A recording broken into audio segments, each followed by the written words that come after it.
เด้อตัวนี้มาฮอดติ่นภูเขาควายเนาะแล้วก็เลยท่ายกลับไปที่ตัวเมืองเทศบาลของนาคหลวงเวียงจันทร์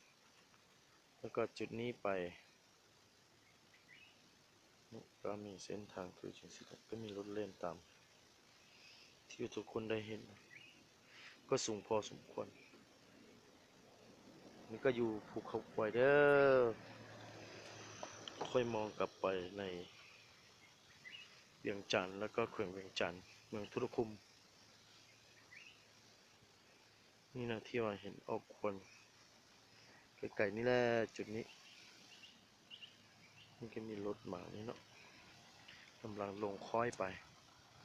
ขึ้นค่อยสูงพอสมควรเด้อ